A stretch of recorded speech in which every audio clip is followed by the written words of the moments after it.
A comemoração do Dia do Radialista ainda hoje acaba gerando muita confusão. Por anos e anos, a data era lembrada no dia 21 de setembro. Entretanto, uma lei federal assinada em 2006 transferiu para 7 de novembro o dia que homenageia os radialistas. A curiosidade é que, com a alteração, muitos passaram a comemorar o Dia do Radialista em duas datas.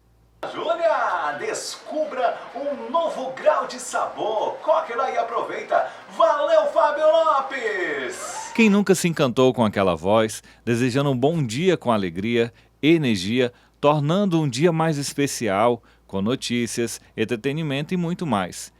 Galera, vamos conhecer alguns deles. Bom, a Rádio Cidade, o programa Voz do Povo, é a minha primeira experiência efetiva com rádio, né? A experiência que eu tive com rádio foi uma experiência acadêmica. E nós estudamos rádios, tratamos a respeito da história do rádio, mas viver o rádio mesmo era algo que eu desconhecia. E foi aqui na Rádio Cidade que eu tive essa experiência.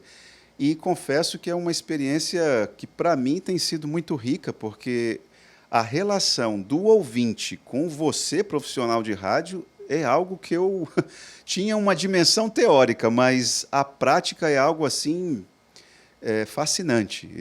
A minha experiência com o que eu tenho feito aqui no Voz do Povo, eu tenho mais aprendido do que qualquer outra coisa. E o ouvinte ensina muito a gente, na sua simplicidade, no seu modo simples de falar, de dizer o que pensa. Eles ensinam muito, né? O ouvinte me ensina muito. Com muito humor, Gerderson Ferreira compartilha sua trajetória de radialista. Ser radialista, para mim, desde pequeno, né, eu já tinha uma paixão, né? Aonde eu morava tinha uma rádio, né? E eu sempre fiquei curioso. Onde eu morava não, perto de onde eu morava tinha uma rádio. E eu era louco para conhecer, e as pessoas daquela rádio não deixavam. E era o meu sonho conhecer o que era aquilo ali, como é que funcionava dentro, né? Foi daí que foi surgindo o sonho de querer ser radialista, ouvir os radialistas, disse, um dia eu quero ser igual aquele homem ali, aquele que fala com a voz, é isso mesmo, os YS, os YH, mais ou menos assim.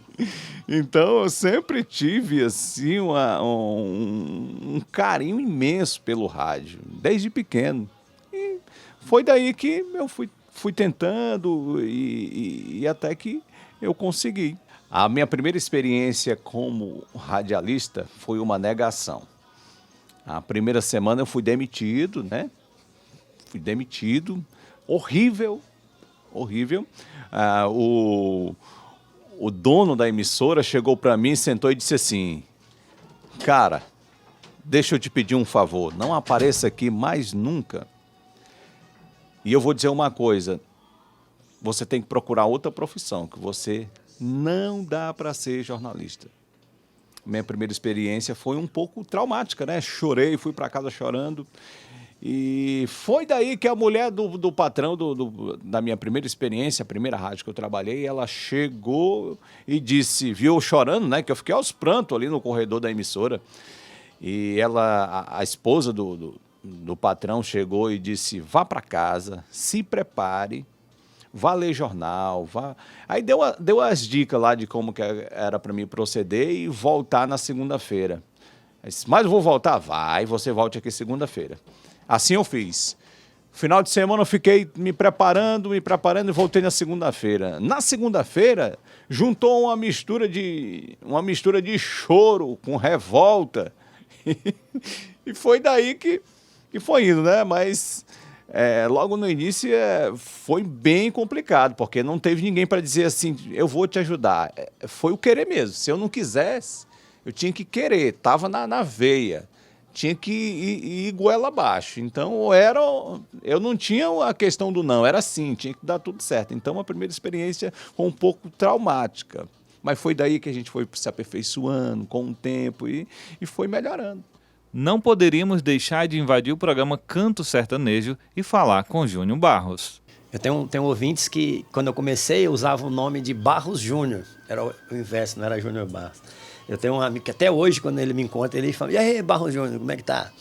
E hoje, mais ainda, com o programa de música sertaneja, hoje é muito mais forte. Muitos ouvintes se tornaram amigos de a gente frequentar uma casa do outro. E o rádio não existe sem um ouvinte, né? É peça fundamental. Se não tem ninguém para ouvir, o que adianta eu estar falando aqui? Então, você que quer trabalhar com rádio, que trabalha em rádio, você tem que pensar sempre nisso. Sem o teu ouvinte, você não vive. Eu comecei a trabalhar em rádio ligado nisso. E para mim, essas 3 horas que eu passo todo dia aqui, de segunda a sexta, que é das 17 às 20, é uma diversão. Nunca eu vou sair da minha casa para vir aqui fazer esse programa triste ou desanimado para vir fazer. Para mim, a alegria diária e meu relaxamento diário vir fazer o Canto Sertanejo. Convidamos um ouvinte para representar a todos e responder a importância do radialista em sua vida e na comunidade como um todos. Márcia Pereira fala de sua vivência diária como milhares de ouvintes da programação. Para mim é algo muito prazeroso amanhecer o dia e ligar o meu rádio e estar ouvindo os apresentadores, né, os radialistas, fazendo a apresentação de seus programas. Para mim é muito gratificante, né? Até porque quando você liga o rádio para ouvir o radialista que está radiando o seu programa, a gente está vendo que ali ele não está só fazendo um programa, mas ele está levando alegria, informação e entretenimento para todo mundo que está assistindo. Então, a importância para mim é algo assim que não dá nem para descrever, né? Porque todo mundo sabe que o radialista é muito importante na nossa vida, no dia a dia, né? Como eu falei anterior, tanto é importante para nos alegrarmos, né, para informar, né, principalmente para informar, né, essa parte que eu mais gosto dos radialistas, porque eles estão sempre informando, fazendo seu trabalho com seriedade, levando algo de melhor para a gente se manter informado. Fábio Lopes finaliza essa matéria com texto de Renata Almeida. No rádio logo cedo, a voz do locutor anima as manhãs de inúmeras pessoas. As mensagens ditas pelo locutor estimulam e encorajam os ouvintes. As risadas soltas tornam os ouvintes mais próximos, como uma prosa na casa de cada um. É assim que se sentem. E quando a voz do rádio se cala, é como se o mundo perdesse a cor. Por isso, o rádio não deixa de existir, mesmo com tanta tecnologia. O mundo começou a mídia pelo rádio e precisa do rádio todos os dias.